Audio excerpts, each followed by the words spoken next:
G'day, g'day. It's Saturday again. How you going, everybody? Experience a bit of technical difficulties today, so please let me know if I'm lagging or it's not showing up or whatever. I'm on my own at the moment, and I hope you've had a good week. This week we've got we're going to Prague, the Czech Republic in Prague. There's some interesting things there we're going to have a look at. And then we're going to go and look at some forgotten books. So yeah, I'm on my own, and I hope this hangs in there because we're having technical problems everywhere. So all right, let's go to Prague. And g'day everyone. G'day Wookie. G'day Joe.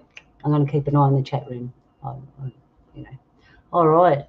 Hang on, we'll just do some tech stuff here. And I don't know whether I'll take you to the interesting place. We've got 16 interesting places in Prague. I'll just share my screen with you. And I should say everyone's had a good week, I hope, and the world's still crazy. So nothing much has changed. I think this is the one. Yeah, here we go. Woohoo. Czechia. We're going to Czechia. All right. So where I want to go first there, we'll go through the unusual things, but then I want to have a look at two specific things. And I'll just keep an eye in case somebody joins us this week. Uh-oh. Experiencing technical difficulties already. All right, what do we got here? The Museum of Alchemists and Magicians of Old Prague.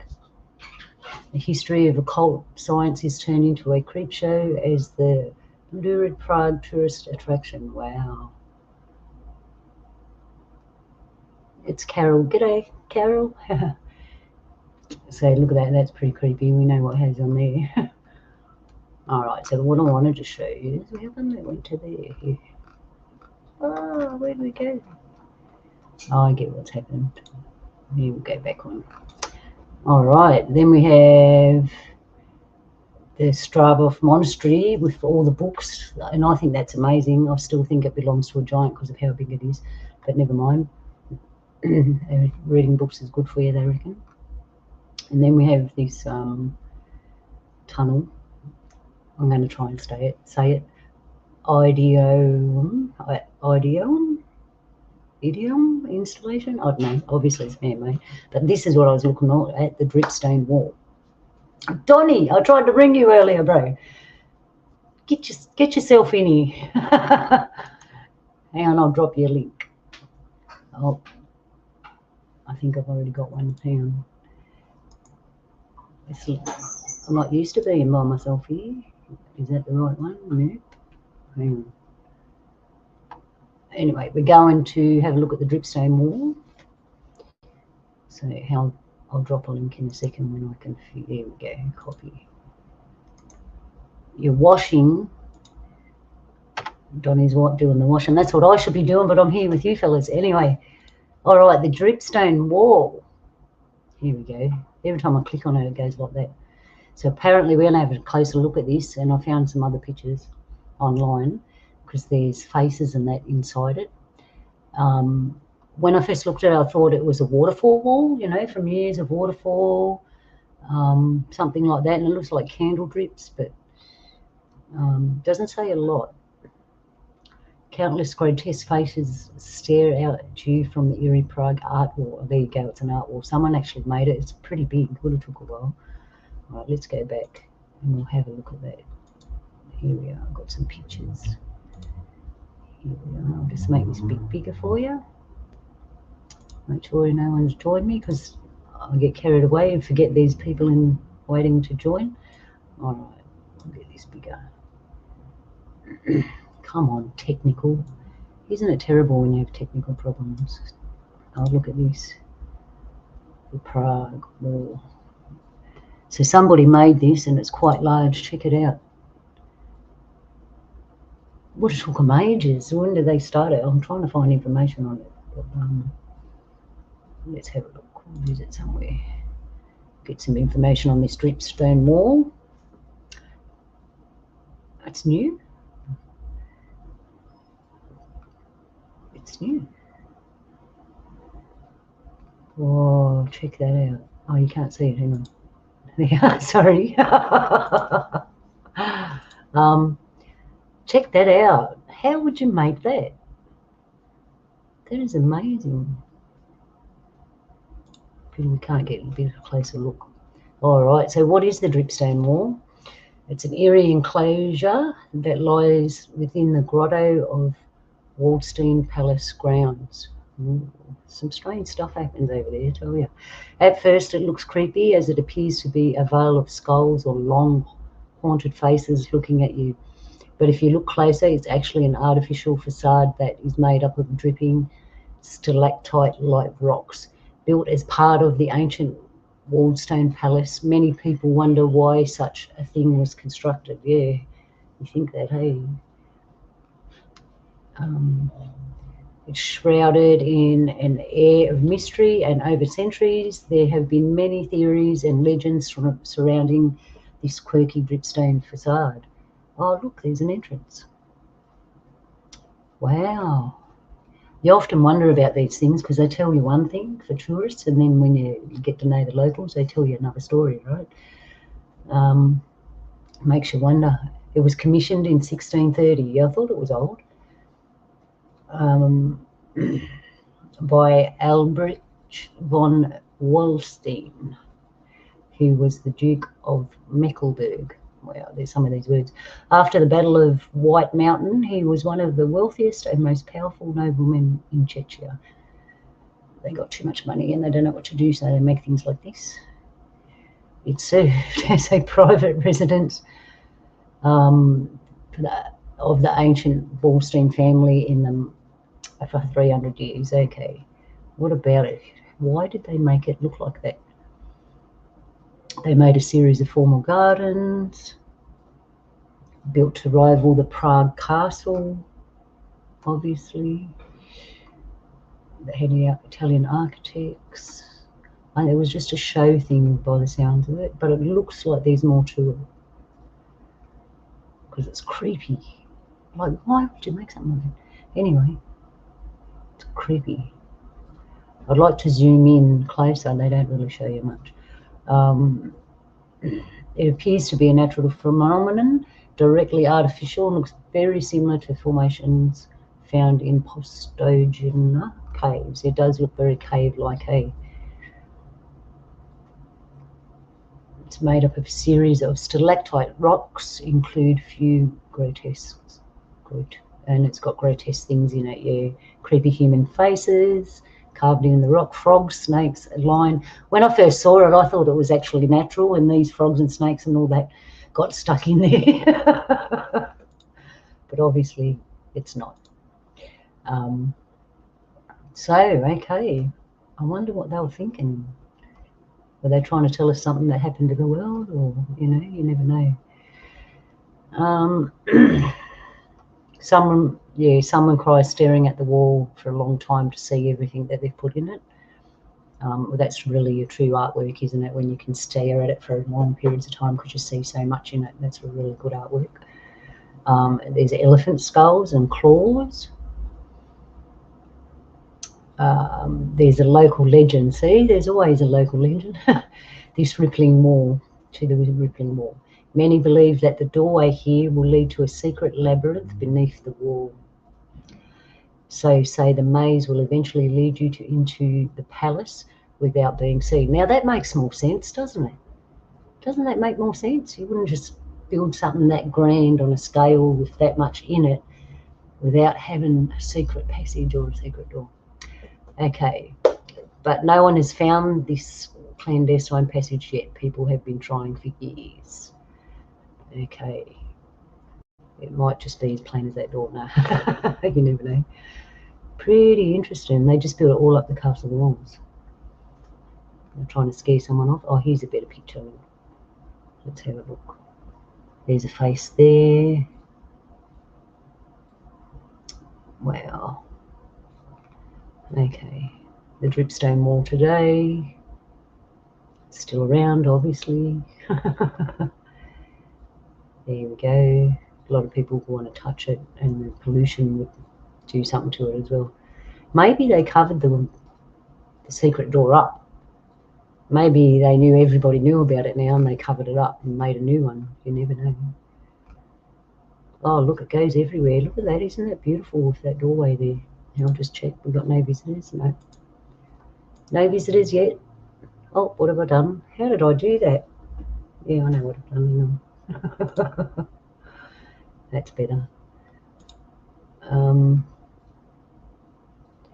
Dripstone walls in Prague, obviously. Where is it? Look at that beautiful garden. Hey, that's how people used to spend their time instead of sitting on the internet playing games and stuff. Oh, here's a better picture. Nice close-up. Look at that. It does look real, kind of, doesn't it? Kind of looks like coral as well.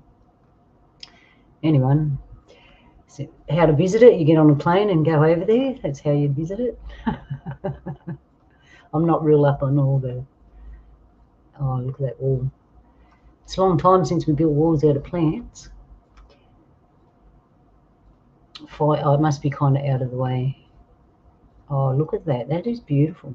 Even if it's creepy in the background, it's still beautiful. Okay. Oh, so Donnie's going to jump on when he's finished his work. Oh, look at that.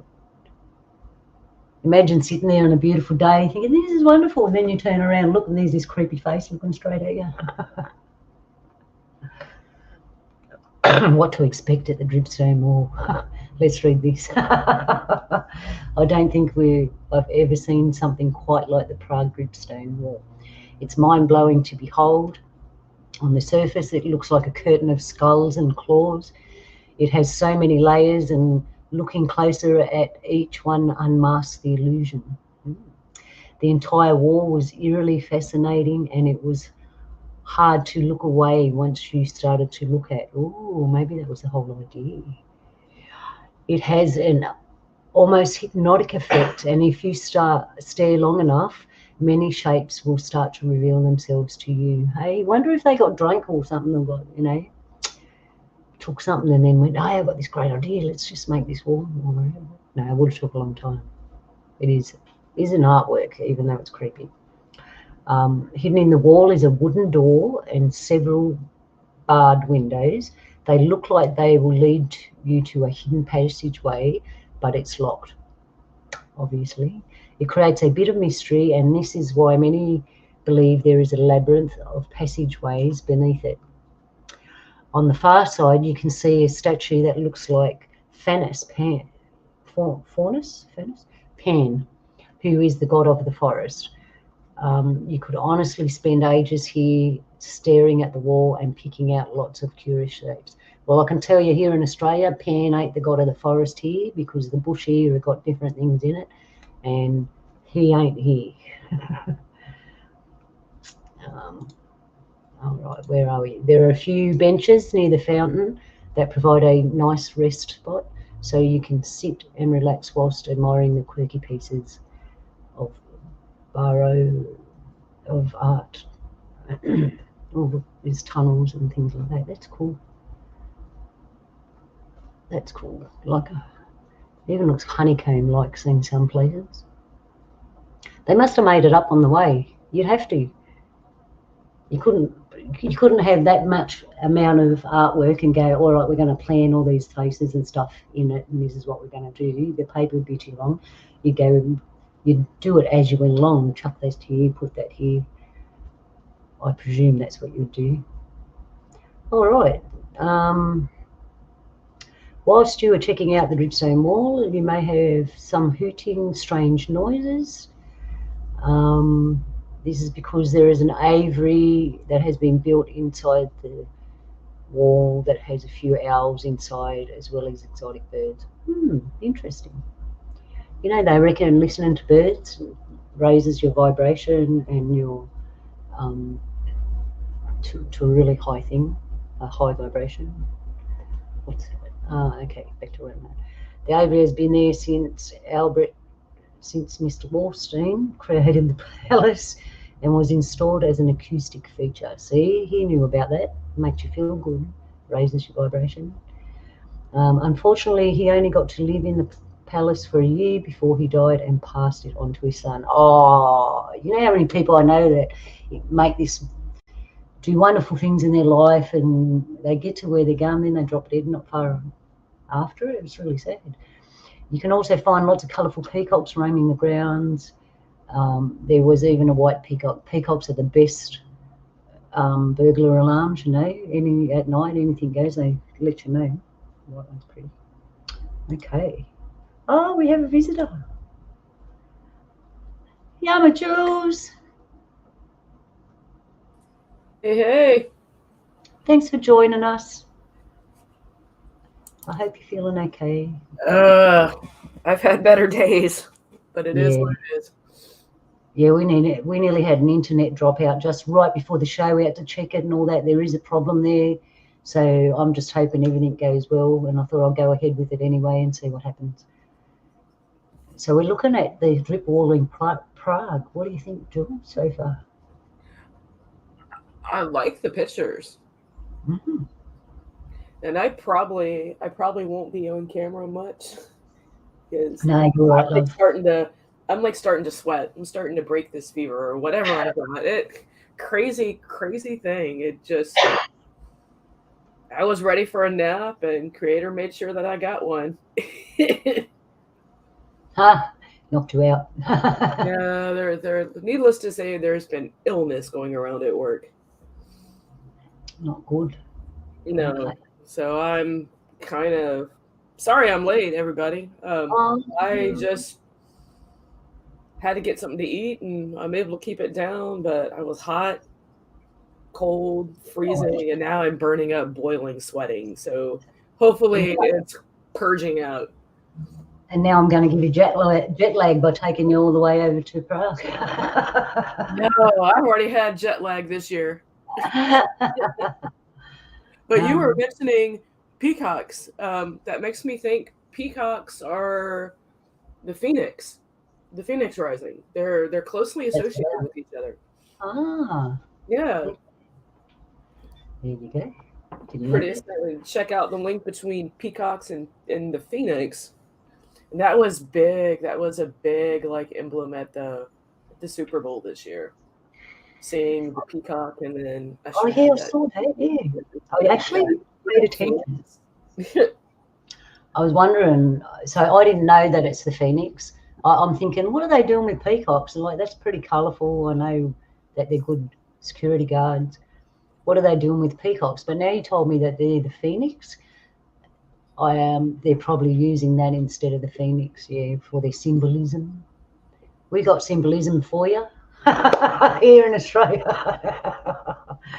Hey, g'day, Ken, my brother. We'll just say hello to everyone while we're having this small break from Prague.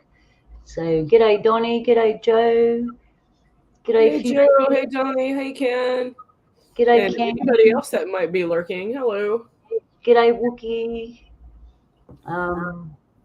3M Farm, that's Carol. G'day, Carol. G'day, everyone watching that ain't in the chat room. And hey, Carol. Hey, Wookie. G'day to everyone that I know that might watch or don't watch. Okay, so we're in Prague.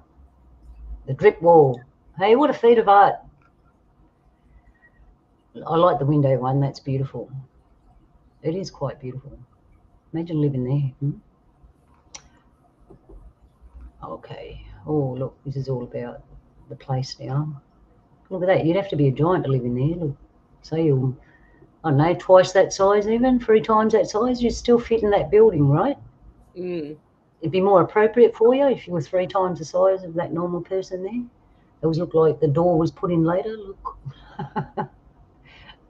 And do giants actually need to be inside? Because when you think you're giant, everything else is small. So who knows? We'll find out in the future. They've got pretty pictures up there.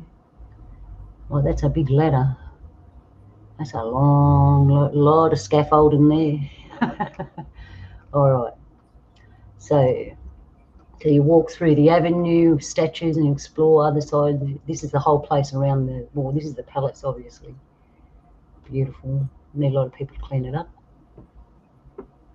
Oh, look, times and prices. If you live in Prague and you want to go, there you go. Do you think they started from the bottom and worked their way down, or started from the top and worked their way up, or started from the side and went across? Like, how would they make that, do you reckon? I don't know. I mean, I would start from the bottom and work up, but that's just me. I don't think like normal people. Yeah. Weird, eh? So I was late to the party. What is this dripstone wall? Oh, sorry. The dripstone wall is in Prague, in the Chechen Republic, and it was made by a rich fella in the 1600s, something like that. And it's supposed to have secret doors to an underground place and all that, but no one's found it. But it has got doors and windows, and they say they're locked. And I did say it was in plain sight. There's a door right there. So it probably does lead underground. Yeah, it reminds me of the drip candles. Yeah, that's what I thought. I haven't done those in forever. Yeah, as soon as I saw that, that's what I thought. So I think that's it for the drip wall. Oh, we got a few more pics, close-up pics. And obviously it's some kind of cement, because they did have cement in that. In the old days, it's probably better than our cement because it lasts a lot longer. Look, there's proof. And there's people on the net who've made old-time cement, and it gets harder as time goes on, better than our cement. And we think we're smart. Look at that. Look at all these little crevices in here. They actually, it's not just a heap of drips. They actually put form to it as they went. Okay, well, that's what we got on the drip wall. And also in Prague, which we've done a show on briefly on what I'm going to show you next. Hang on, we'll just go back to the top. Oh, no, an easier way, one moment. Bad for your eyes. Where were we? That's the dripstone wall. Oh, I remember. No. Oh, yeah, there it is, the dripstone wall. Oh, wow, there's a big picture there. Look how large it is. You get more of it. Oh, you can't see it. Hang on, I've got to share the tab. You get a larger view of how it is. Look, it's like a little mini castle looking thing. Wow. And then you've got modern living all around it. It's weird when you have modern living around old things. Check it out. It is quite beautiful. All right, so next on our cool list of what's in Prague. Hang on. Oh, no, I've lost my list. One moment. Oh, two lists. This is just showing you weird stuff, and then I've got spooky one. Oh, here we are. Oh, here we are. We're going here. Prague astronomical clock. The Prague astronomical clock. Check it out. I did put this on one of our very, very early shows. Oh, we got check for visitors. Hey, my brother. Welcome. Haven't seen you for ages. Yama. Visitors? Yeah, Yama, visitors. Tomorrow. So what's the story? What's the go? What we're looking at here? Oh, we're just looking at the we're looking at the drip wall in Prague, Chechen Republic. Okay. Yep, and there was a really rich fella, obviously, that owned it, and he had this wall made, and there's supposed to be secret doors and all that, secret doors and all that in it, but obviously there is a door and a window, but they got it locked, so that's the secret entrance. And they're supposed to have underground caverns underneath this whole palace. And there's faces and all that inside. Well, if you look at it, there's all this other pictures in it. They've got all different things. So that's that. You missed that. But now we're just about to go to the astronomical clock in the Czech Republic in Prague. Okay. I'll check that out, and I'll share this instead. Here we are. Sharing my screen. Ooh, check this out. So, as I was saying, if you go back to one of the very, very first shows that me and the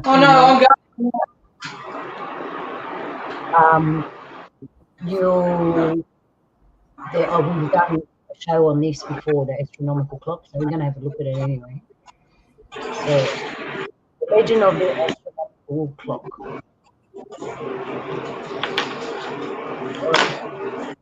Someone's making trouble. Is that you, Donnie? All right.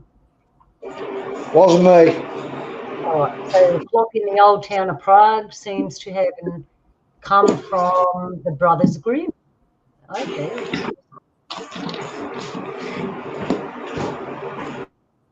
I've got some weird noise, eh? You got gremlins. Yeah, I have.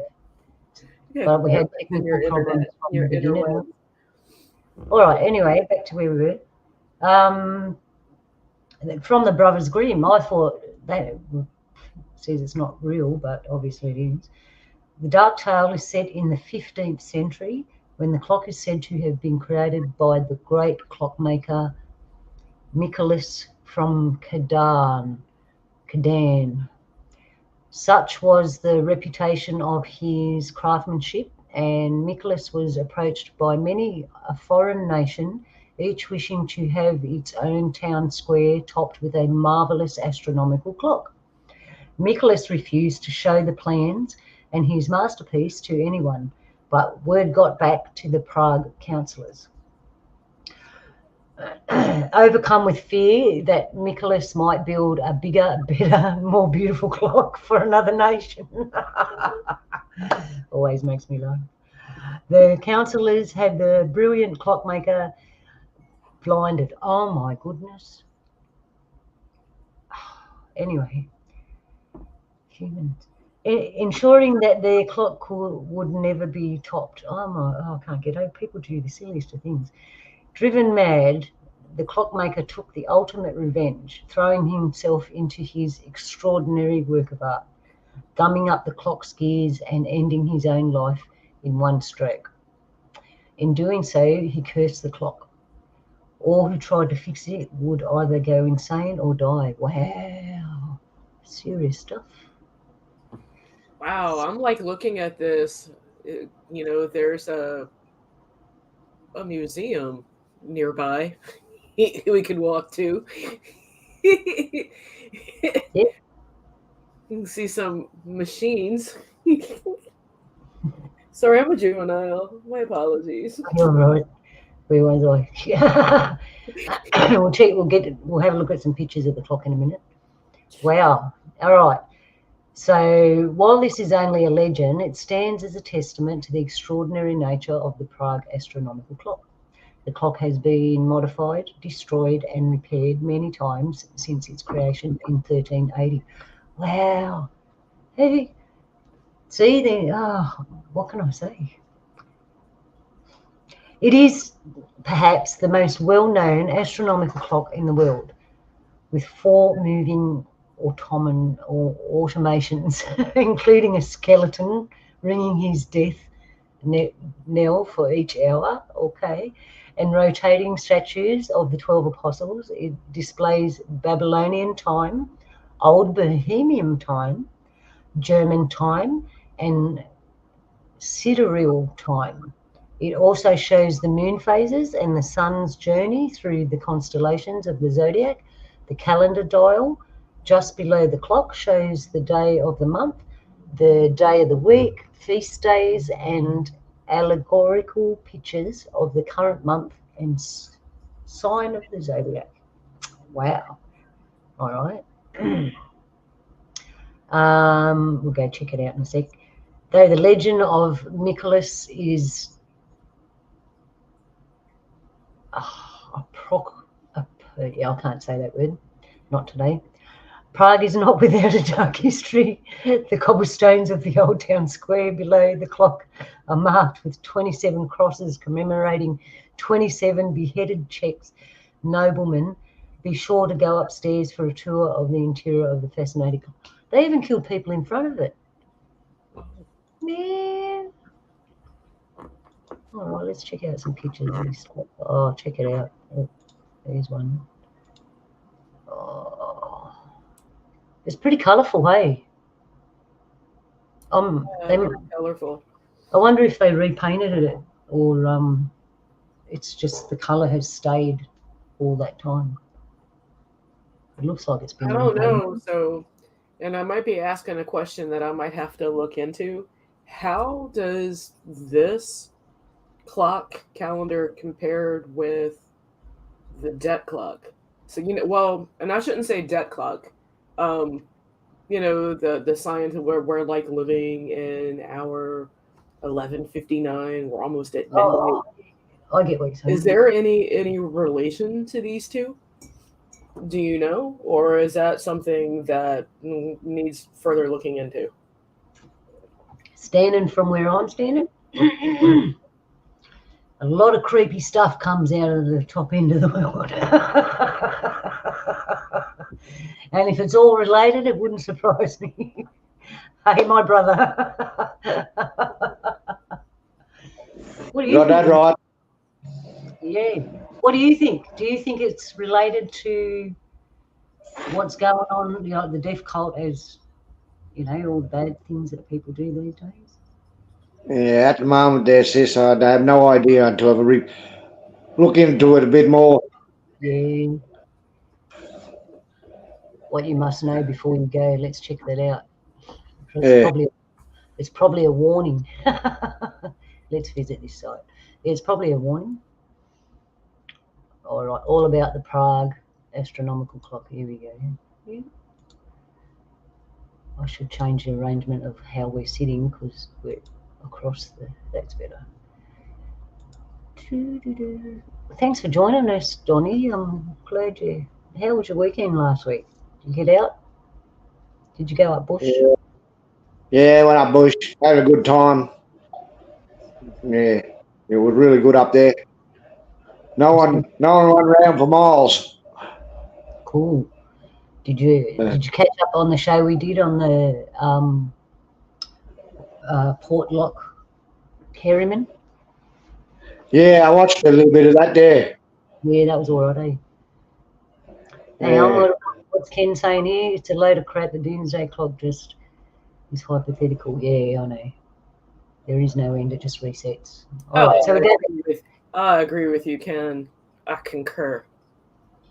I think that the doomsday clock, it's designed to perpetuate fear.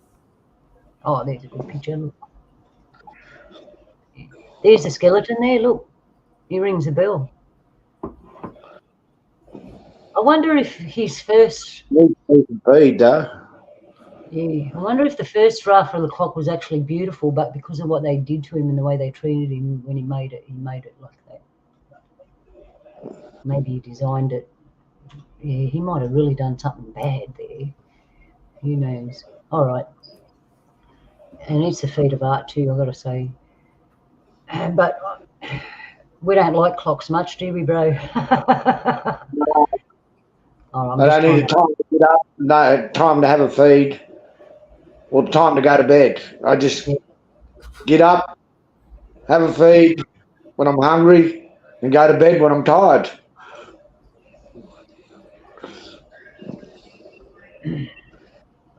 Yeah, sounds like a lovely life a Labrador Retriever would have. Oh, look at the calendar.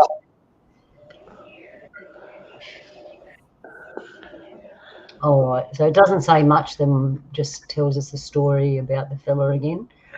I thought it was going to tell you, be careful, because this might happen to you.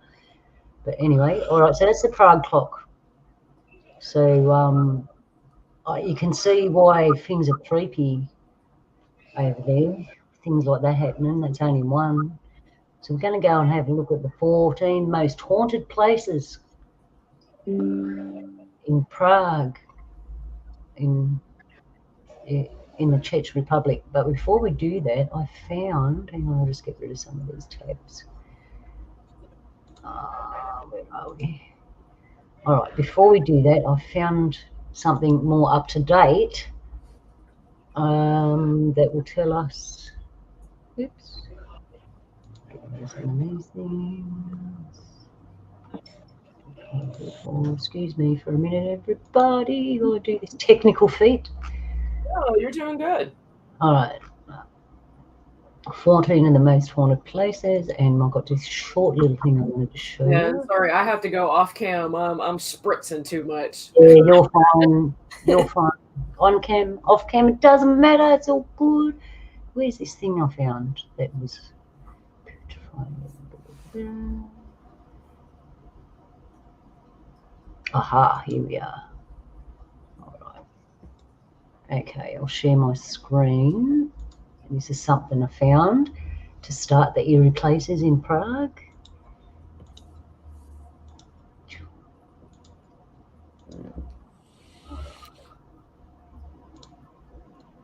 Listen to these people. Oh, I can't start it. Hang on. Fix my screen.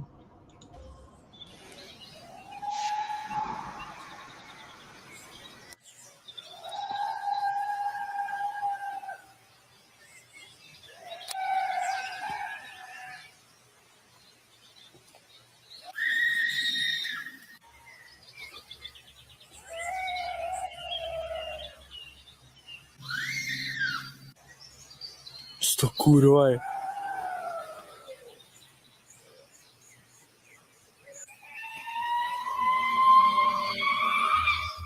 Ono se přibližuje. OK, jdu do prdela.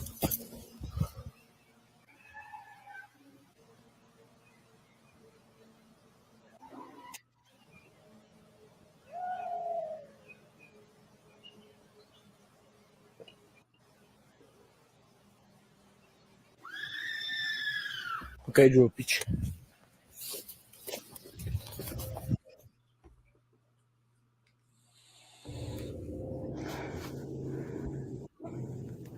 Ha!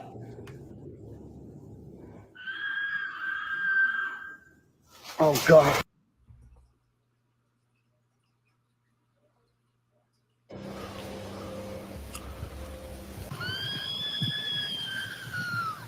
To, co začalo před pár sekundama, a nevím, co to může být, odchází to zase o tom teď. Ale hrozí nás. Pořád mě to pronásleduje.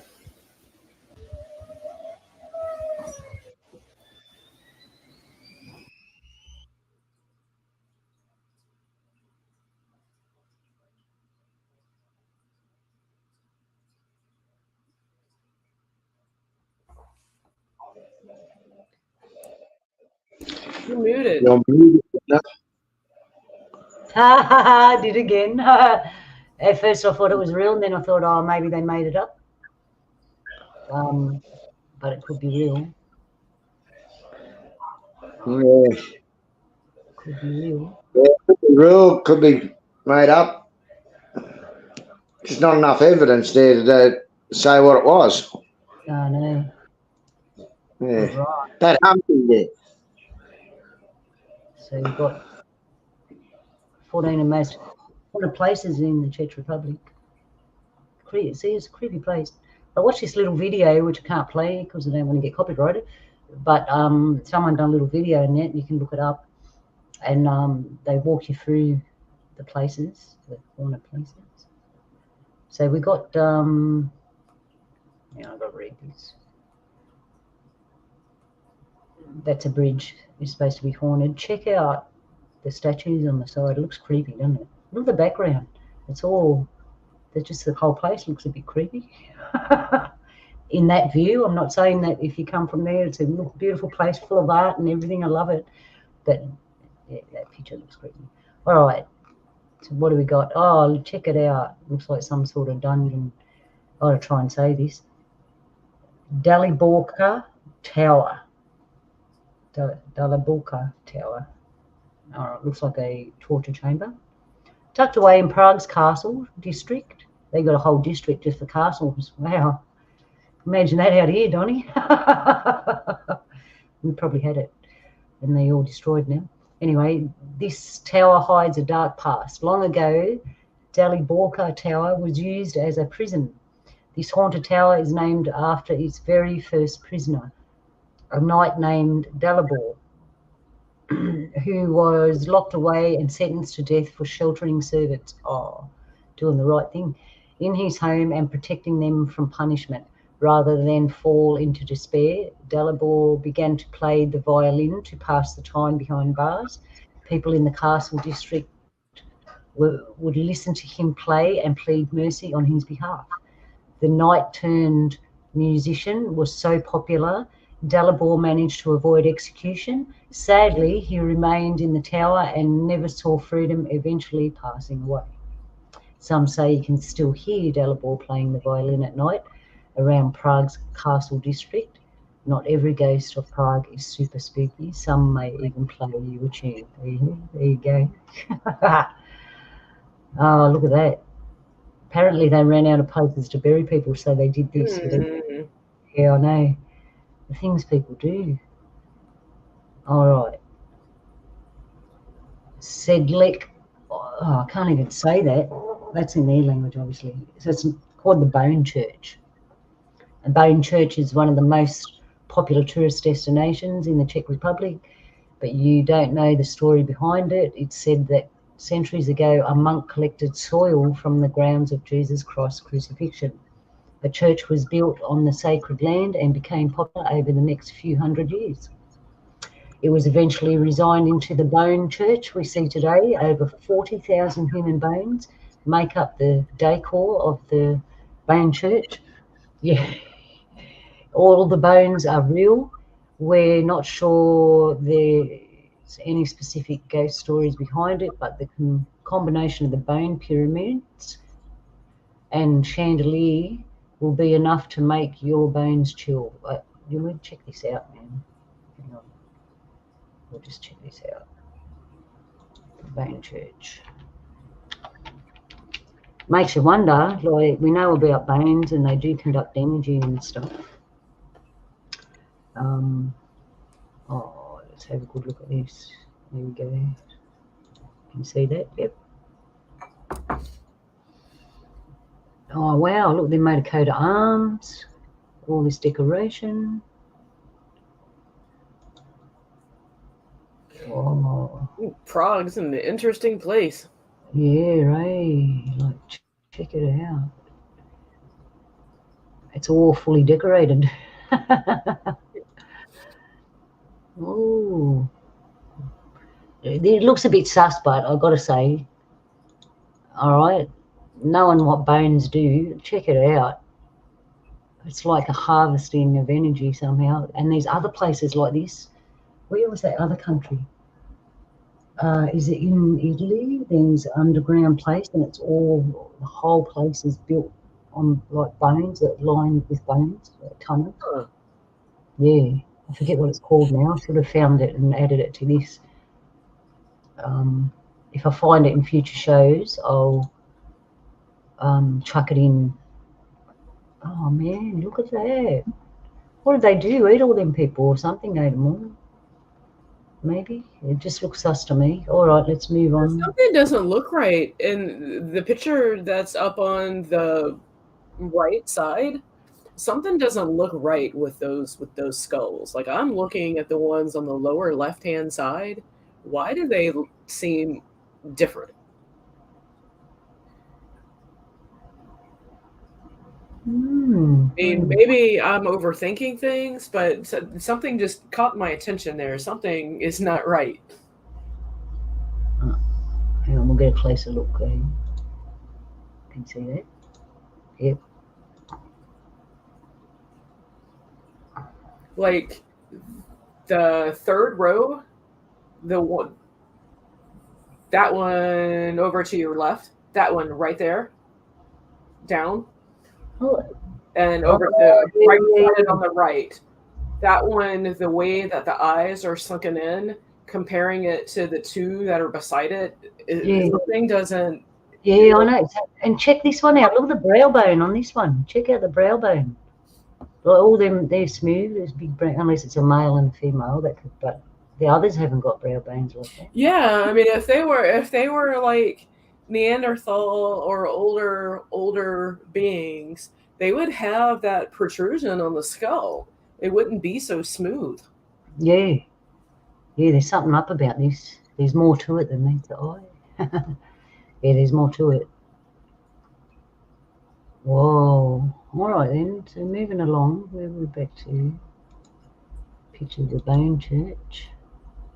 Yeah, that's creepy, hey.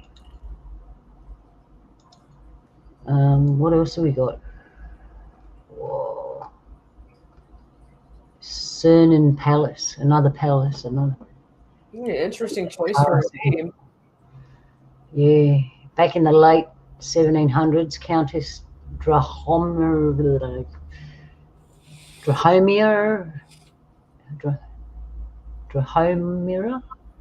of Cernin lived a life of splendour and luxury, while the people of Prague suffered starvation. Well, we heard this story over and over again. The Great Famine, we've heard that story every country nearly. She took a mockery of their sufferings, even a step further, by hosting a ball and wearing shoes made out of bread dough. The ghost tale goes that the Countess was punished by evil spirits of the Cernan Palace. Even the evil spirits thought she went too far. 9 demons supposedly dragged her through the ballroom, forcing her to dance until she was exhausted and her shoes caught on fire as if she was stepping on hot coals. Then they tore her into pieces and dragged her into hell. Some say they cursed her to wander the palace for eternity. Okay, lovely place. Wandering into the... You're right, around midnight and you may just see a ghost wandering the ballroom waiting for her next dance partner. Okay. You want to dance, Donnie? All right, you'll be cursed to stay forever. Don't eat the food. Okay. Oh, if we square dance, we can all dance. Well, yeah, you got a point there. All right. Oh, you can't see us. Hang on. I didn't realise that. I'm here. We're here. Okay. Hauska Castle. These are all castles. Okay. They're obviously very, very, very old, and they lasted the ages because they had better cement. Hauska Castle is by far one of the oldest, most haunted places in the country. Is this going to be another gruesome story? It doesn't get any scarier than a literal gateway. You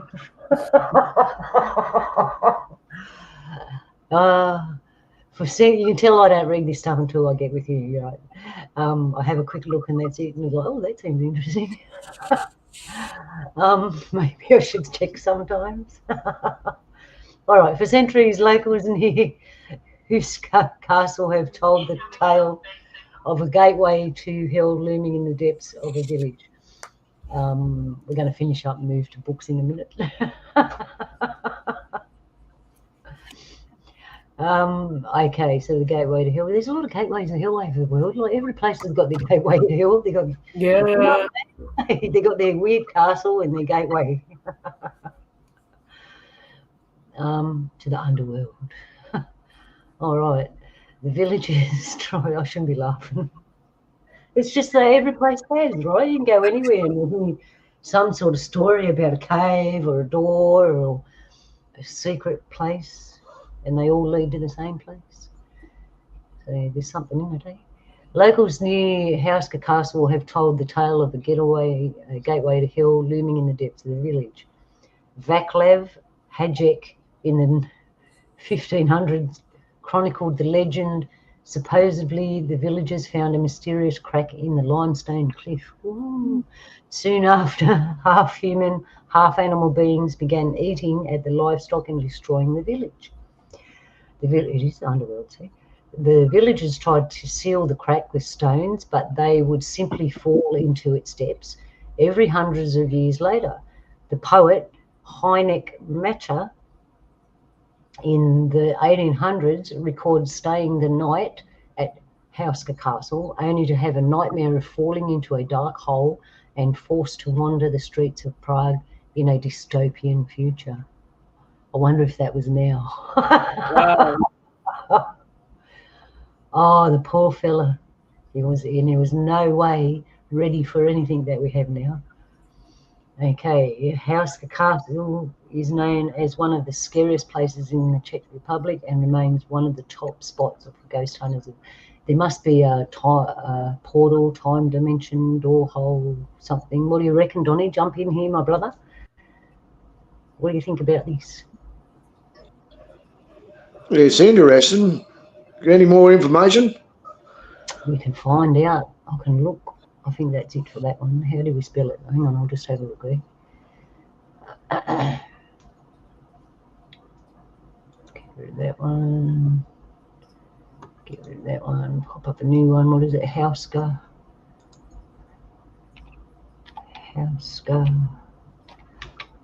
Hauska Castle. Here we are. That's creepy, man. Hauska Castle. What have we got? Wikipedia. Gothic Castle. Let's find something juicy. The real truth behind Hauska Castle. Let's try that one now. Let's see what we've got there.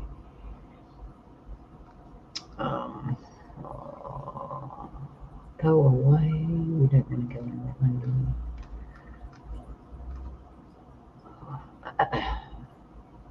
Oh, we got this, but I have to. What are we doing? It says accept something. I don't want to accept anything.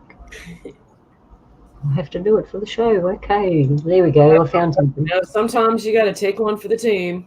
No, I found something. All right, look at that. I'm gonna. Ooh, looks like they sealed up some windows or something. Ooh, imagine it in its day of glory.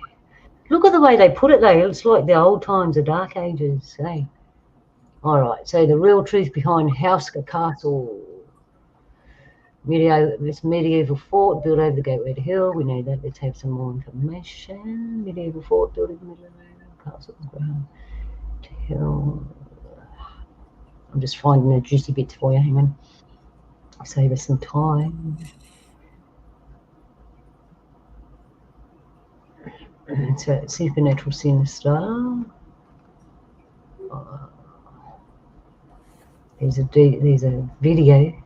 I'll probably get in trouble for playing it.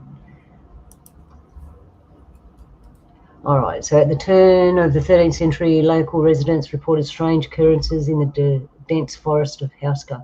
There were tales of a bottomless pit of winged beasts emerging from its depths. Legend has it that the local duke determined to dispel any notions of hellish happenings around for a young prisoner to be lowered into the hole. But the descent was longer than anyone imagined. Then there was an agonizing scream. When they pulled him up, the boy had aged 40 years. So disturbed was he by what he had witnessed that he was committed to an insane asylum. Duke took action, and that action was to build Hauska Castle directly on top of a pit. What a thing to do. We'll just live on top of it. It'll be okay. To block the entrance to whatever lay beneath. It was completed in 1278, and that was just the beginning. See that? Back in the early days, all those others were still running around. Okay, believing that their best defense against the dark unknown was the power of Creator. A chapel was built. Oh, man. Makes you wonder what you're standing on when people go into the church, eh? What it really is. Constructed directly over the Hauska Castle pit. Hey, bro, is that why they build churches on those sacred things? Trying to hold stuff back? Most likely. Makes you wonder, hey? They might have learned what that area. Yeah, they'd learn what that area was, and because we got churches on our sacred places here, our traditional sacred places. Some, not everywhere, but some, especially in built-up.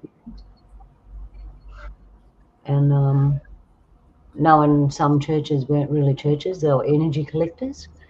Yeah, or energy dispersers. That would make heaps of sense. All right, anyway, back to this. I'm going that way. Okay. In fact, it was dedicated to the Archangel Michael, believed to have raised God's army against Lucifer's fallen angels. The chapel itself is unusual for its many references to Satan and paganism. For example, the depiction on a left-handed half-woman, half-horse figure, when left-handedness was considered the sign of the devil. Oh. Excuse me. I'll just have a drink. Hang on. Look at you, Luna, drinking on the job. Finish reading. No. Sorry, I never let a good joke go to waste. Yeah, right. You just never see me drink. It's a bad, sad sight, and I know I can't cook when I'm drunk. All right. I don't like to drink. No, it's not good for you. Evil spirit water. When you're young, you can handle it, but you know. All right. Around the 1630s, the castle was believed to be occupied by a Swedish black magic practitioner named Oronto. It was said he toiled night and day to discover an elixir for eternal life. However, the locals were so scared of him, 2 hunters broke into the castle and murdered him. You hear these stories all the time, hey? You know, they're looking for eternal youth. They find magic people find a place of power so they can harness that power. Yeah, the Fountain of Youth. That's a story that is almost as old as time. And they want to live forever. Searching immortality. I mean, and that's what gets me. Everybody's searching for the Fountain of Youth because they want to live forever. But how much we already do live forever. We get to come back. We get to regenerate. We get to renew. We get repaired, and we come back. And then we muck about, and then we come back again. We are immortal. Yes. We're just not immortal in the way that people think of immortality as far as vampires or werewolves or things like that. We already are immortal. That's why all those demons and everything want us, is because they're so envious of us because we are immortal. We're Creator's children. I'll second that, sister. Sorry, didn't mean to go off on a tangent. I was going to say the same thing. We live forever, yeah. The links they go to, buddy. The links they go to. All right. So during World War II, because this place has lived for a long time, and yeah, it'd have layers of stuff happening to it as time went by. There'd be a lot of stuff there. The Nazis are said to have taken an intense interest, of course, in Huska Castle, because we all know in this day and age that's what they're after again, which was part of what the Nazis' occupation Czechoslovakia. Locals reported seeing unexplained lights emanating from the castle at night. Lights. Today, the medieval fort in Huska, it's probably got cameras in it now, and they can record things. The history of Huska Fortress continues to cast a shadow over the castle today. The story of happenings continue.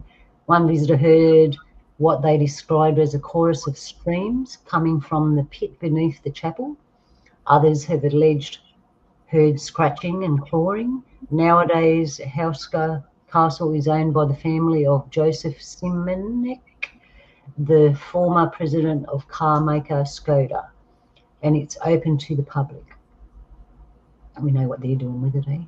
It's 30 miles north of Prague and not the easiest place to reach, but perhaps that's for the best. Okay, that's all that one says. Does that explain for us, or do we want to go in a bit deeper? It's a creepy place. Why don't they just build something on it and have a big sign that says, "Stay away, do not come here, this is evil"? No one's allowed there, it doesn't matter who you are. Like, mate, I don't know. Why don't they do that? All right. So what else have we got? Huska Castle. That's creepy, man. We could do a whole show on just Huska Castle. You could. All right. These words are getting harder.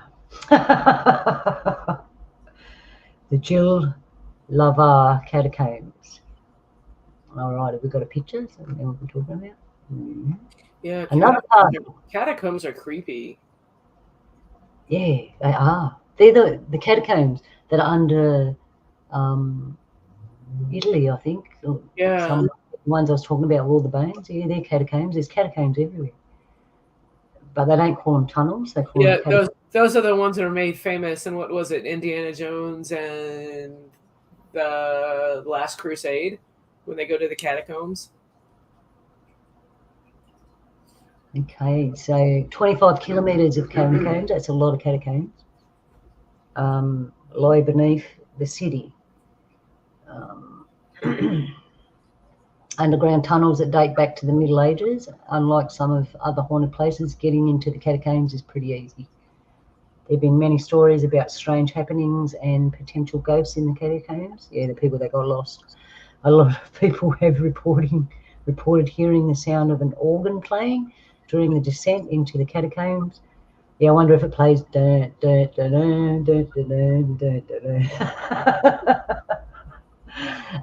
there isn't any sign of a real organ below. I better check. We haven't got no more visitors. No, okay. Many also uncover the glowing red staircase. Ooh, that's different. On the journey into the catacombs, and the strange so-called milky corridor that has a green luminescent glow on its walls. Hey, I've heard about that green luminescent glow. The Jalava catacombs may simply be explained, or perhaps there's a reason for its hauntings. We might check that one out. You want to check that one out more? Sure. What's it called? We've got to spell it right. Jalava catacombs. All right, hang on. We'll just check that one out. We're going to be here forever, but what have we got? We're halfway through. All right. Gee, I want to see the green. The green light, because they reckon going UFO sci-fi, all right, they reckon with the alien stuff they found catacombs under the ground, no tunnels, under the ground, and the walls illuminate with this green glow stuff. So I'm wondering if it's the same. JIHLA.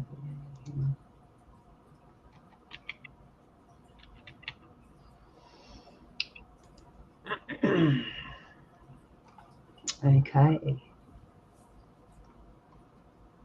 Oh, I forgot the word. One moment.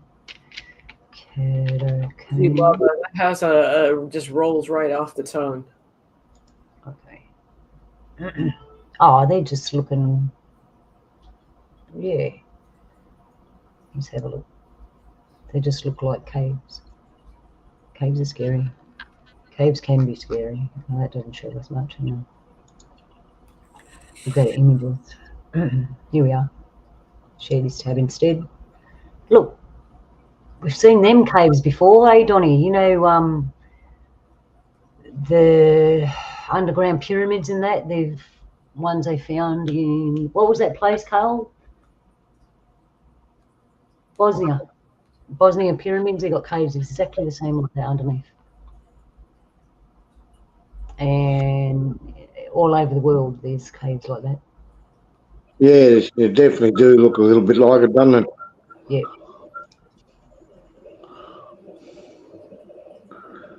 Yep.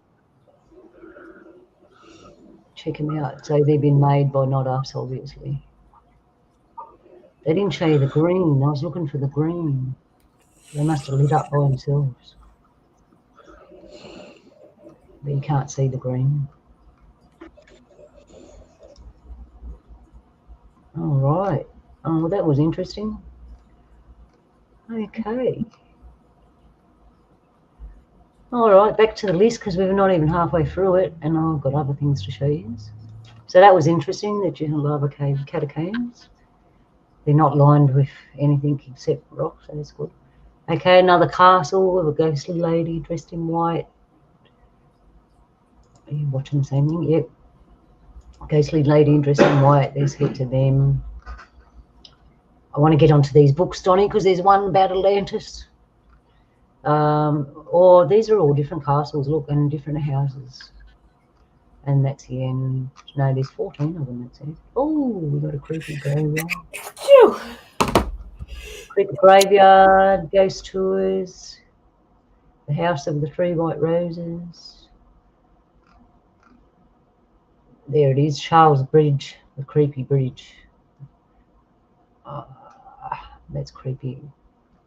Right, we'll just have a quick look at this and then we'll have a little break and move on to the forgotten books because we're already at an hour. Charles Bridge might be one of the most iconic sites of Prague, but did not know that it is haunted. There's actually a few ghost stories about Charles Bridge, but our favourite is the tale of the 27 noblemen who were executed in Old Town Square in 1621 for playing a role in the Estates Uprising. 12 of their heads were put on the basket and hung from Charles Bridge to set an example until they were eventually buried 20 years later. Oh, that was nice. No wonder it's creepy.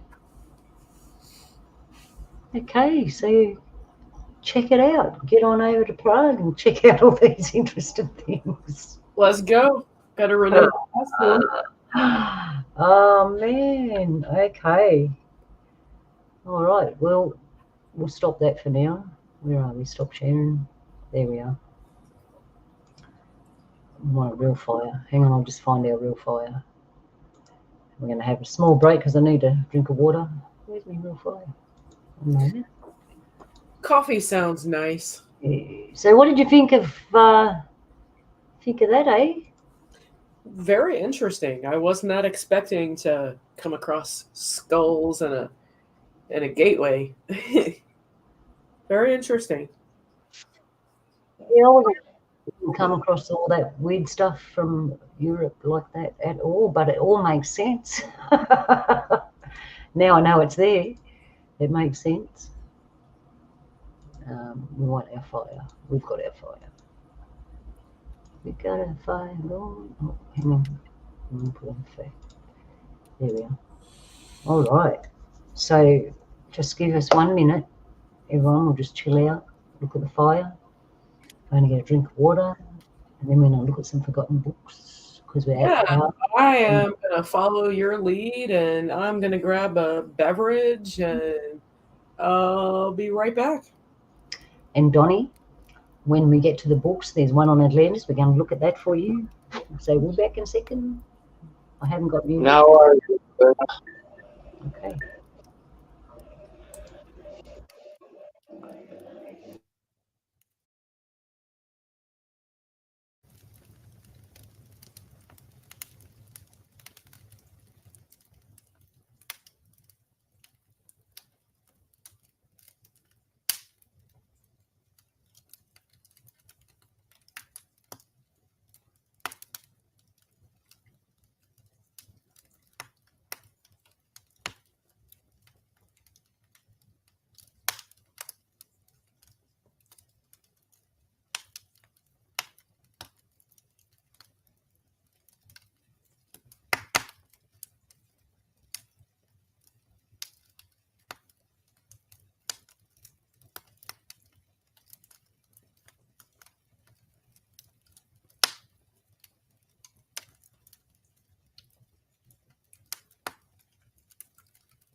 All right, I'm back. Thanks for being patient, everybody. And we'll look at something else now. That's interesting. And all right, hang on, I'll just find what we're looking for. And I hope you found what you're looking for. All right, we only got 4 viewers. G'day future use, g'day Jules, g'day Cam, still hanging in there with us. Thanks, bro. I hope it's not too boring, this information. Hang on, let's go to here and we'll find interesting books. Oh, actually, should have played some funny things for you, which I might do. I might play something for you before we go to the books. Oh, here's something talking about books. Check this out.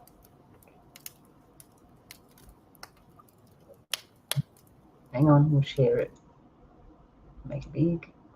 Here we go. Of an old book horror. And because I am a firm believer believer in timeline deception. I actively seek out books that are older than the 1900s. Now, in my opinion, I think we've been indoctrinated since the mid-1800s. So I have a really, really hard time trying to find any books that are older than 1850. So anytime I go to a bookstore, there's a used bookstore here in my town, and I will sit there for at least an hour and look through every single old book, and they constantly get new ones every week. But I came across this one, and original copyright is in 1877, so that's about as close to 1850 as I have been able to get in a really long time. Spent like 3, maybe 4 hours yesterday just going through this book and reading this encyclopedia of just a plethora of knowledge from the late 1800s. Last night I read things about giants that were found and how they were buried and how much the bones weighed. They weighed like 300 pounds. I also read that elephants lived to be 400 years old and swans were living to 200 years old. Because it is a encyclopedia of wit and wisdom, there is also some hilarious jokes and short stories and poetical. This is just the most fascinating book I have ever put my hands on. There's information in here about Egyptian things that were found on the Colorado River in the Grand Canyon, and different findings of like these people who launched a rock off a hill and it opened up a cavern in this this mountain in Utah, and it was like ancient site with mummies and like statues of every single kind of animal. And these are all collections of journals and things that people of huge historical notes and wealth have talked about and shared. So I'm going to start this TikTok channel and dedicate it to the information that I uncover in this book. And I hope your mind is as blown as I am, because... Oh, well, there you go. Where are we? There you go, people. Hope you enjoyed that. And this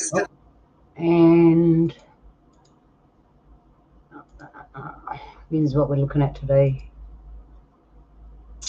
I found this site called Forgotten Books, and in it I just read some of them out for you, and there's some we're just going to take a quick look at.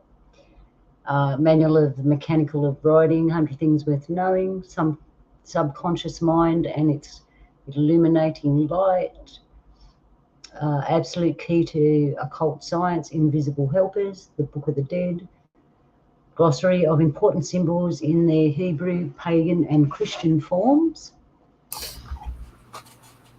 Account of Genesis, the Chaldean Account of Genesis, The 7 Principles of Man, Numbers, Developing Mental Powers. I actually looked into one of these and I'm way on the information, and it isn't something that I realised was out there, but it blew me away. It is all out there. Things kept secret from the foundation of the world. That'd be interesting. The political history of the devil, the origin of Freemasonry, the Knights Templars. That one sounds interesting. This one, the origin of Freemasonry. Yeah, I knew you'd like that one. Magic of Plant. Ooh, I like that one. Our Story of Atlantis. Check it out, Donnie. The Lost Language of Symbols, The Key of the Universe, Thought Power. We've got a few more. We're going to go back in a second. There's hundreds and hundreds of these, okay? So we're only going to look at a couple today. The Secret of Spiritual Power, The Master Secret, The Ancient Wisdom, Secret of Mental Supremacy. And there's another Atlantis book, Rosicrucian Mysteries, The Pythagorean Triangle, The Book of Enoch, 3,000 Years of Mental Healing, which is something, I checked that one out, pretty cool. The Mysteries of Astrology and the Wonders of Magic. The Illustrated Key to the Tarot, Jules, that's in your box, you like that one. The Devil's Rebellion and the Reason Why, that'd be interesting, kind of. What is Man? They haven't got What is Woman, but so Alchemy, Ancient and Modern. Practical Mind Reading. Semitic Magic. See, practical mind reading. They tell people, careful, people read your mind. The Master's Mason's Handbook. The Aryan Sun Myths. How to Live Long. Oh, I was looking for that book. I actually searched for that book the other day, and there it is there. How to Live Long. Yep. 3 books of occult philosophy and magic. Oh, look, and it just goes on and on and on and on and on. So we're going to back up. Oh my gosh, stop teasing me. All these subjects are like interesting. I could spend years going over these books. Okay, so we'll have a look at, you want to look at the Atlantis one, Donnie? Do it. Do it. All right, there's 2. There's that one. There's Our Story of Atlantis, and there's Atlantis. Which one do you want to look at? The red one? Doesn't matter with me. The brown one. The red one or the brown one? Oh, well, the brown one. We'll go for the brown one because that says Our Story. That's obviously someone telling this one, or it's always one person telling their version of the story, isn't it? We'll check this one out, but hang on, I've just got to do some magic stuff with this mouse. And we're coming in as a guest, which means you can't look at all the pictures. We can't look at everything, but we're just having a little bit of a look, right? We've got a bit of time left. Oh, look, it's all blank now. Oh, hang on.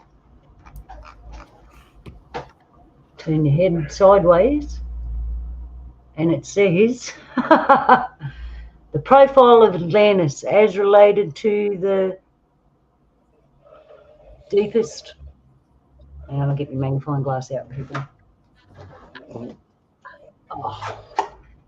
To the deepest soundings of HM ship Challenger and the US ship Dolphin.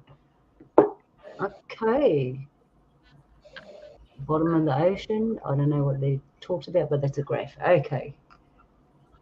Atlantis, the antediluvian world. I should make you read this out, Donnie, but I won't. Why does that name sound familiar to me? What? Ignatius Donnelly. Yeah, that's the bloke I was thinking of. You know him, Donnie? Donnie's one of Donnie's relays now. Yeah, go on, he wrote a book about Atlantis. I believe he was actually a politician first. And he was the one that sort of started the Atlantis quest off, as they say. So he was a politician. Does that mean we should believe what we read? You can't believe everything you read either. You can't believe everything you hear. You've got to discern. Make discernment. All right. Cool, but this must be his book, right, bro? History of Atlantis, The Deluge. Oh, check it out. The Deluge. The Deluge is the flood. Which one, bud? Oh, the Deluge in the Bible. The Deluge of. Oh, look, there's more than one here. I like this book. The Deluge Legends of the Nations. The Deluge Legends of America. Some consideration of the Deluge Legends. There you go. Keep talking, my bro. Yeah. About what? I'm just listening at the moment there, sis. Oh, all right, then let's get into it then. Look, this tells you. We'll just go through it, eh? All right, illustrations. Oh, I love illustrations. Can we go straight to the illustrations? There's heaps of them, look. Oh, we can only see so far in the book, right? Because we're in as a guest. There's a lot of illustrations. What is it, an e-book, or is it? You got to go to forgottenbooks.com and you go in there and you can get the whole book. And this is just as a guest to check out what's in there. But I thought this was good. Depends how much of that, how much you want to read. So the antediluvian world. This book is an attempt to demonstrate several distinct and novel propositions. Let's read. that there once existed in Atlantis Ocean, opposite the mouth of the Mediterranean Sea, a large island which was the remnant of an Atlantic continent and known to the ancient worlds as Atlantis. 2. The description of this island given by Plato is not, as has been long supposed, fable, but variable history. 3. The Atlantis was the region where man first rose from a state of barbarism to civilization. 4. It became, in the course of ages, a populous and mighty nation from whose overflowing the shores of the Gulf of Mexico, Mississippi River, the Amazon and Pacific coast, South America, the Mediterranean, the west coast of Europe and Africa, the Baltic, that's where they found that ship, the Black Sea, the Caspians were populated by civilized nations. 5. That it was the true antediluvial world, the Garden of Eden, the gardens of the Hesperides, the Elysian fields. Could be anything like that. It could be just remnants of a whole lot of people. Anyway, Atlantis, the antediluvian. Let's just check out. We'll see how far we can go. The purpose of the book. I want to see the illustrations, man. Plato's Atlantis. So he talks about what he saw through the ages, different people. It's been around for a long time, so there must be something in it, right? Maybe it was just a good city, you know, like any good city in any town that,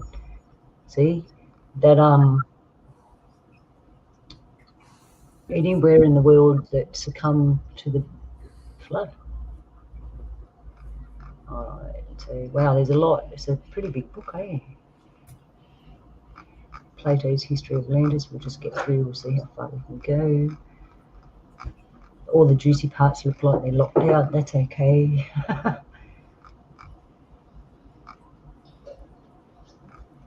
All right, I'm just going to move forward a bit quicker. Oh, too fast. We're still at Plato's antediluvian world. Yep. No, we've changed. All right. Chapter 3, the probabilities of Plato's story. Oh, we just looked at Plato's story. You can read, everyone's read Plato, haven't they? The probabilities of Plato's story. I'm sure you just zoom down. Some books have got the little plates and you can just click onto it and get to where you go, but this hasn't. All the juicy bits. I hope they, oh, look, a picture. That's Pompeii. The destruction of Pompeii.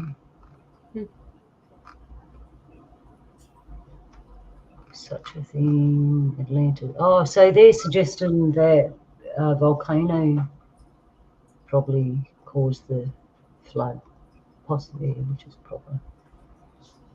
This is boring. Sorry, I'm not a really big book reader. To live in the world, nearly 5 hours, following the days. All right, that's just telling you about that.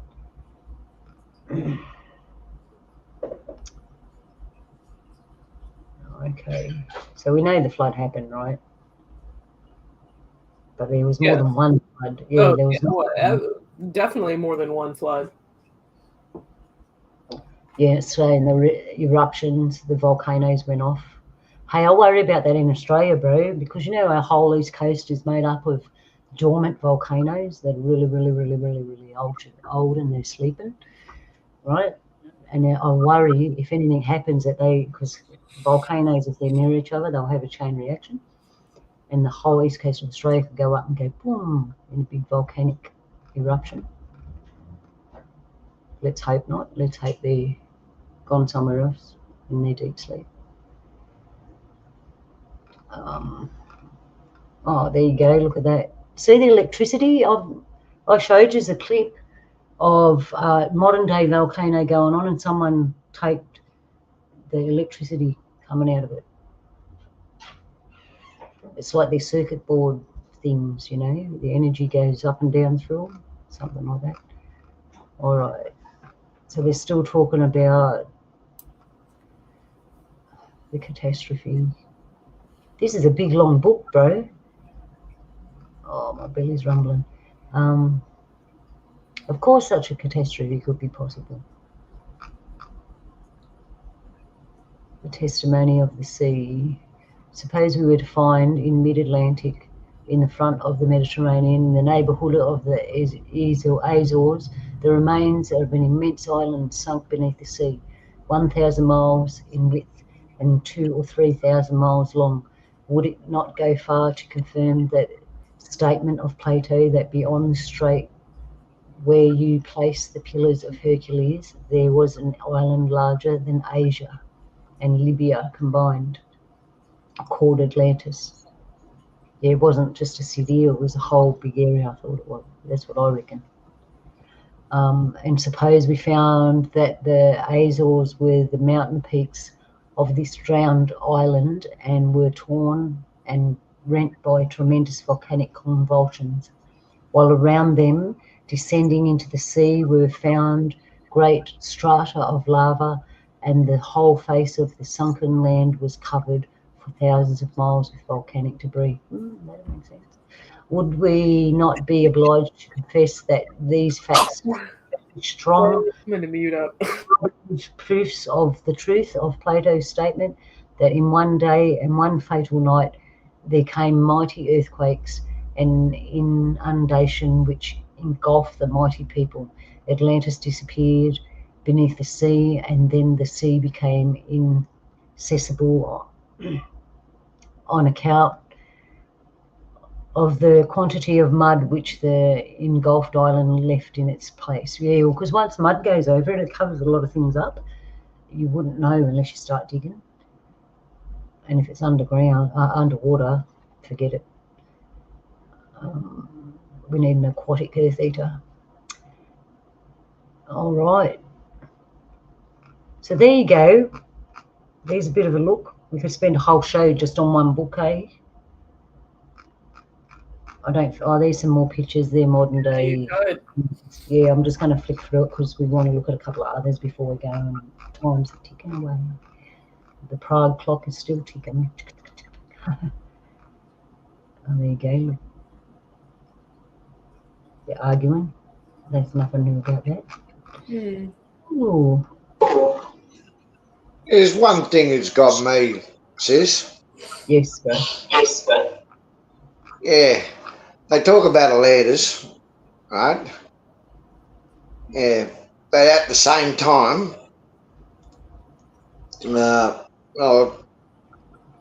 in correlation with that, is that the right word they use? The Black Knight turned up at the destruction of Atlantis. I find that really unusual. Yes, not much. Coincidental. Because they said it's been there, or the Black Knight's supposed to be encircling Earth for 13,000 years. Isn't that at the same time when Atlantis was around? Yeah. Yeah. Yeah, it's just unusual. They said 13,000 years. Like, that would have been, this could be a possibility that Atlantis was a space age race. We don't know. Yeah. So, I mean, it's what was that? Yeah, I'm thinking, in a nutshell, space race. Yeah. Donnie's echoing. Yeah. See, there's also the other things like the Sphinx. They say it's about 13 to 15,000 years old. Mm-hmm. Same age as about Atlantis. There was a few other things that was about there. So I reckon Atlantis was just not just one island. I reckon it was covered all over the world. You know what I mean? Yeah, well, I mean, if it was, I know. Yeah. Broke off. The South America to Africa, we're in Egypt, and all these civilizations stem from Atlantis. Yeah, that's true there. I reckon it is, because like, we still don't know how they move them large blocks, or how they cut them, or how they precisely cut them. And it's the only thing is,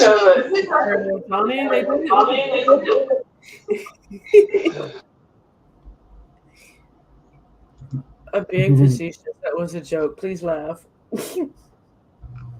No, perhaps they used harmonics to look at vibration. I mean, or if those stories are true, maybe the offspring of those fallen ones were helped, because what I've discovered doing the tablets of Enki, there are accounts that kind of mirror the biblical narrative, like the part where in Enoch, where the Watchers come and they mate with the earthly women. Well, in the timeline with the Anunnaki, with that is Marduk had an earth bride, and the Ajiji, who were on Mars, came for the wedding ceremony, and they saw that he had this earthly bride, and they wanted the same for them. And that's the Anunnaki narrative of the story of the Watchers, the Fallen. Yep, and they talk about the week coming up. Yeah. I watch a fair bit of stories about reincarnation, especially of Atlantis, and all of them seem to be talking about a crystal energy. Yeah, and I've seen, for some reason, they're popping up more in my feed. Starseed, not necessarily a starseed. You have all these like ancient traits that you can uncover. I mean, it's your blood type, the color of your eyes. It's not just mental. I mean, there are physical traits that tie us back into our ancient origins. Yep. Here it's talking about father of the Indian tribes had a dream that the deluge was coming and he made a raft. Same story, man. Yeah, I reckon the mob you're talking about, Jules and Donnie, that was their city. Like, and the whole like Noah story is, Anunnaki retell that as Astrahasis, the Epic of Astrahasis. Yep. The Deluge Legends of America. There you go in there. All right. So this is, like I said, a big book. What do we got there? Oh, so that's the language. They put the native language and the comparisons, so the story goes throughout. So we know it's real. That part's real. All right. So I say we have a look at another book, because we're going to run out of time, and we could, like I said, do a whole show on just one book. But I ain't going to read the whole thing out. Civilization of the old world and the new compared. The inheritance, yeah, because we inherit everything. That's the thing about today, you know, what we're doing to the world now is inherited in the future is inherited, and we've stuffed it up big time, man. It's not a natural thing. It's our fault. Making all these things that we don't know the effects of and using them, and you know what I'm talking about. Yeah. All right. Okay, so let's have a look at another book. What we've got here, get rid of that. We'll go back. Oh no, hang on, I have to do it the old-fashioned way. Oh, I know what I should have done. All right, hang on, I'm just going to go back in. I'm going to go out.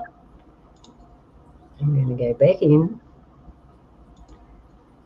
because I lost my way. I lost where I was. All right, hang on. I've forgotten books. Here we are. All right, back to this page we are. Let's have another look at another book. Your pick this time, Jules? Gosh, it's a tough one. Oh, yeah. It's a tough one. I'll read your mind. There you go. Ooh, the Book of Enoch. That sounds tempting.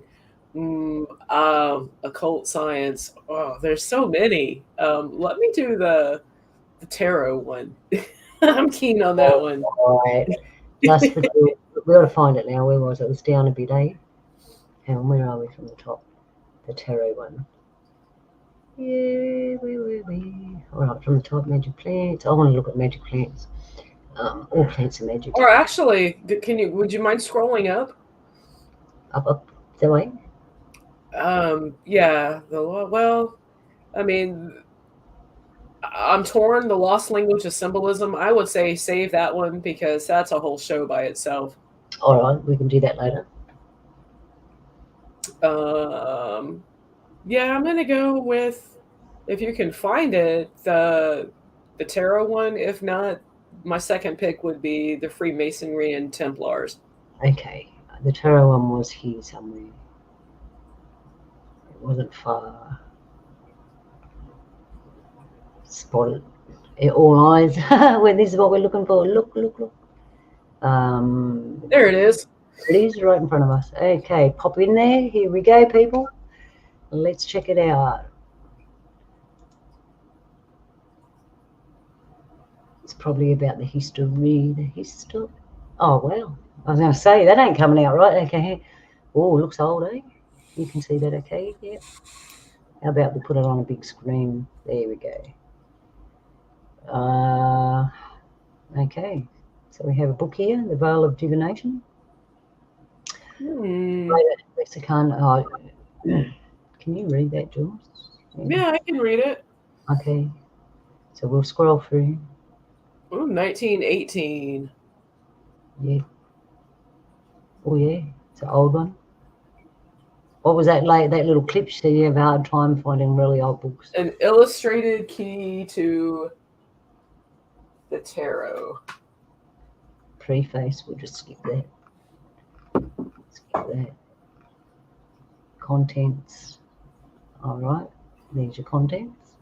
The introductory in general, the trumps, major, otherwise greater arcana, the class, the suits, otherwise lesser arcana, the history in tarot, the tarot and secret tradition, the trumps, the major and the inner symbol, conclusion as the greater keys, contents, part 3.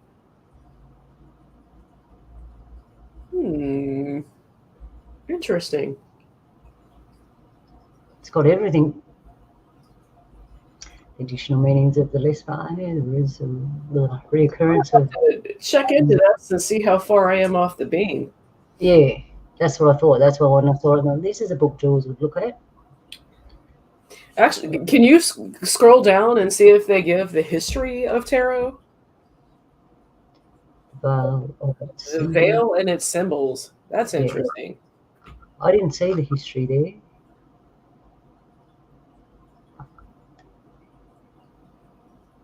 It's all good. And anyone in the chat room, if you see a book there you want to look at, put it in the chat, and we'll have a look at it for you. The veil and its symbols. Yeah, it didn't have history, did it? We'll just have a quick look. Methods, veil, symbols, explanation of the personal kind. All right, we'll just look through. Is there any pictures? It's all good. We're all up on pictures. No pictures. Oh, yes, there is. Oh, look at that. That looks like something in a church. Doesn't it? Looks like something you find in a church. Do you want to explain a bit of this to us, Jules? You know a little bit, don't you? I do know a little bit, but I don't know everything. It's something that I've got coming up. it's all part. Yeah, I had you pull this one up because I'm actually looking at a book that I have in my hand. Yep. That's a pictorial key to the tarot. But with tarot, there's different kinds of decks that have different energies, that give different vibrations and have different interpretations. The deck that I'm studying is the classic Rider-Waite. Oh yeah. Because I mean it's popular. I mean it's been around since like 1918. Yeah, I think that's the information here is based on that. Yeah, and because I kind of looking at this, and if they go in and give pictures, and I'll be able to tell. But I don't think it's interesting because as you're scrolling through, I'm seeing stuff. But would you mind scrolling back up to 17? 17, what did you say? Yeah, you can scroll down. I mean, this is going through the Arcana, and the Arcana. From what I've uncovered, I'm actually gonna hopefully get somebody, and once I am returning to YouTube's, I have my first show coming up tomorrow with Nano Girl, and it's been over a year.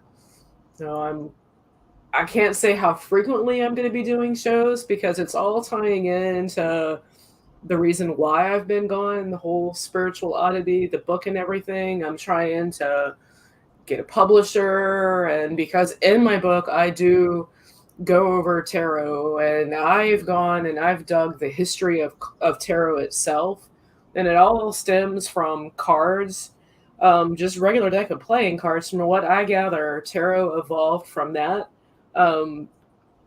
Cards, as I could date them back to the 1860, the Tang Dynasty in China, and then they just kind of as trade, they went out, and there were some places that kind of speculated that those cards were a form of payment, hence trading cards.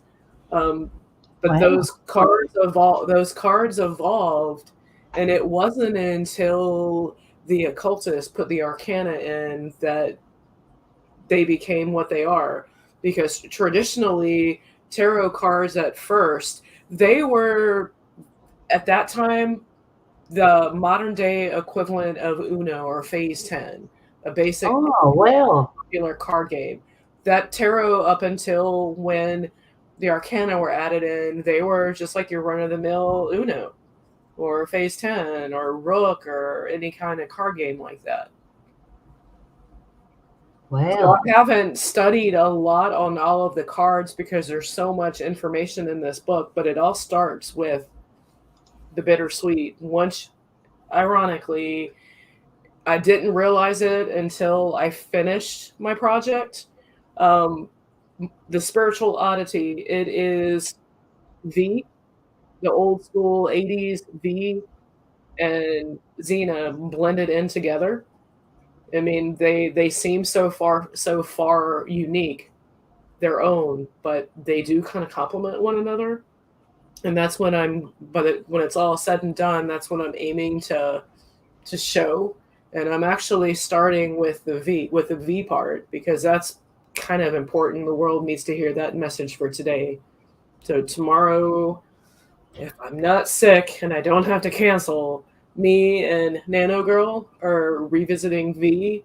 And then after that, I'm working on getting a publisher, because I don't want to properly come on and talk about my stuff if I don't have resources or a place for everybody to go and look and see what I'm talking about. I just don't feel right rambling on about I did this and I did this and I did this, because for me, part of my journey is it's not just me, it's you. I mean, it's Donnie, it's everybody.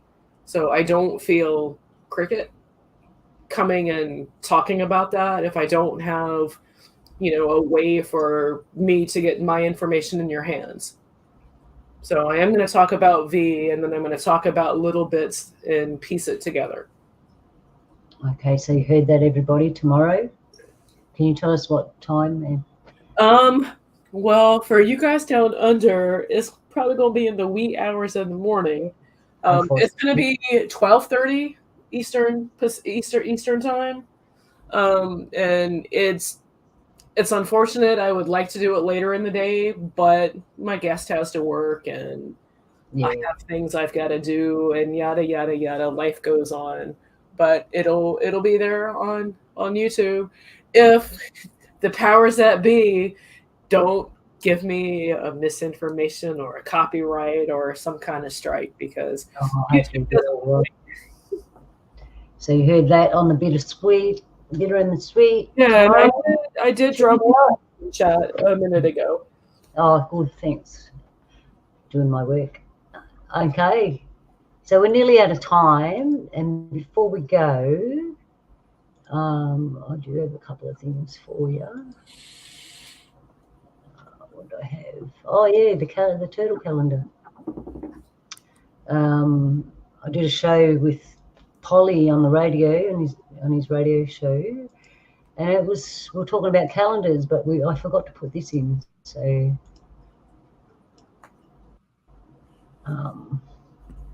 we'll show you now. One moment.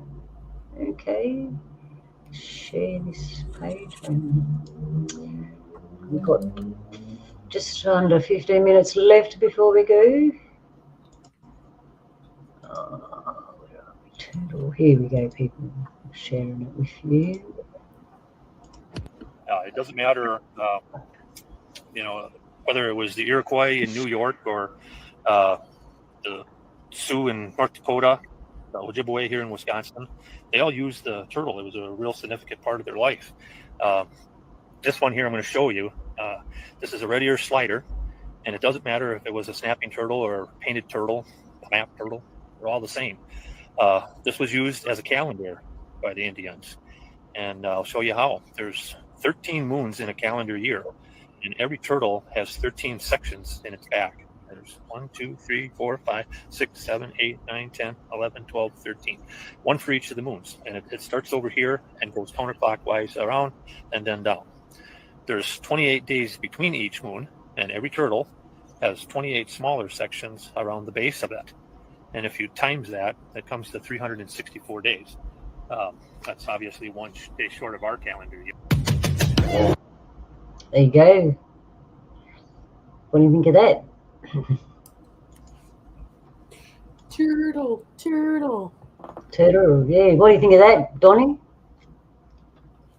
Yeah. I know if you turn them on your back, you can tell how old they are. And if you turn them on your back, you're a turtle.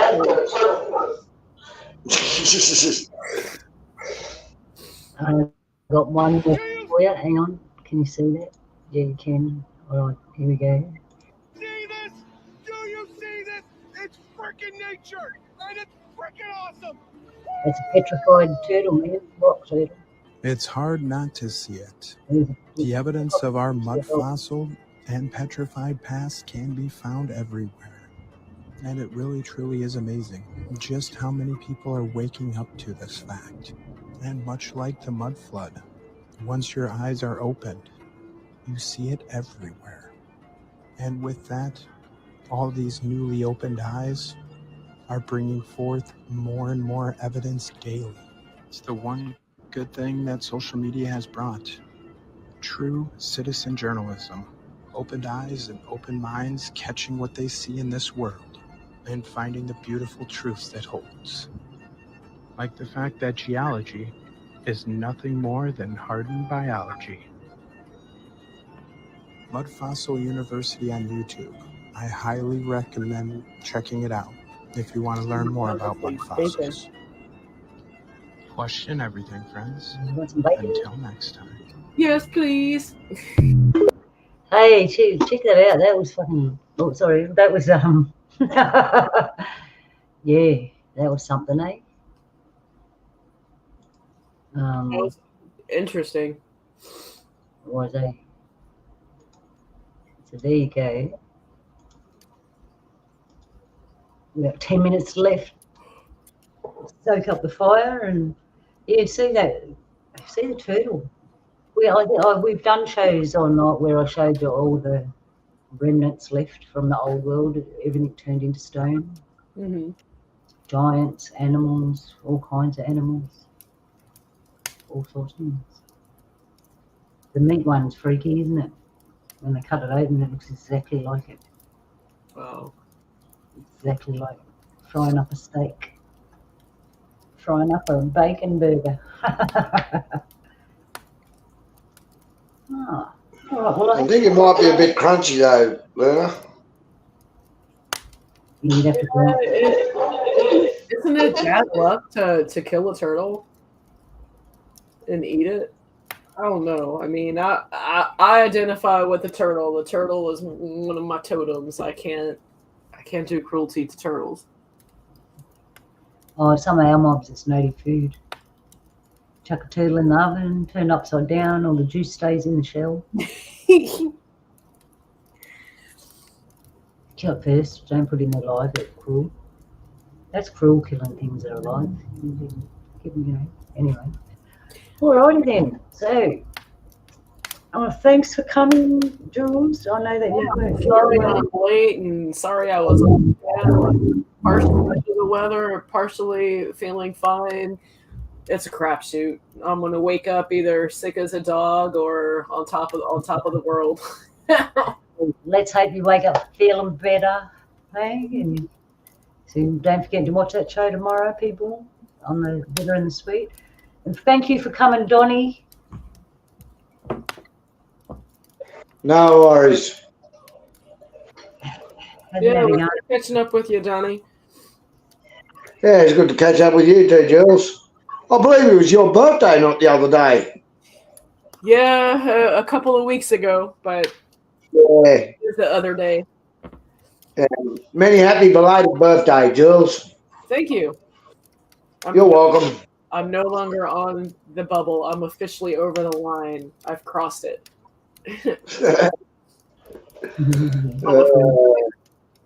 Older than a half century. We have to catch up, Donnie, and have a yarn. Yeah, and Ron's been lurking, and he's had a birthday recently too. So happy birthday, brother! I hope we're all getting a year older. It doesn't really matter when you're thousands of years old, anyway. All right, well, I think that's a show. Call it a day. I hope you enjoyed the information we had today. Yeah, and if anyone wants to see something or you want us to check out something, just let me know. Leave a comment on the show. I hate saying this, but press like and subscribe. And thanks for joining us, everyone, in the chat room there. Joe, as usual. Yeah, it was good to see Joe and Ken. And Ken, yeah. And Ron. And anybody in all. Yeah, and everyone else that caught up today. Again, Carol was here. The Wookiee was here. And you, in the future, watching back at the show and having a laugh with us, I hope, and looking at some interesting, weird, and unusual stuff. So until next week, when we do it all over again, don't know what I'm bringing you. We'll find out. Sometimes it's nothing and we just have a yarn and look for stuff while we're online. We'll see what happens. We'll never know in the world of the future. But until then, so yeah, we'll see you later. Yalu. Love you. Yalu, everyone. Stay centered. Yalu. And we'll see you next week. Woohoo. Let's go out on some of this music. I'm trying to get used to doing all this, no, wrong one. We'll go out on some of this. Some rock music sounds good. All right. Do that. We'll see you later. Hello. Have a rockin' week. We'll see you then. Bye.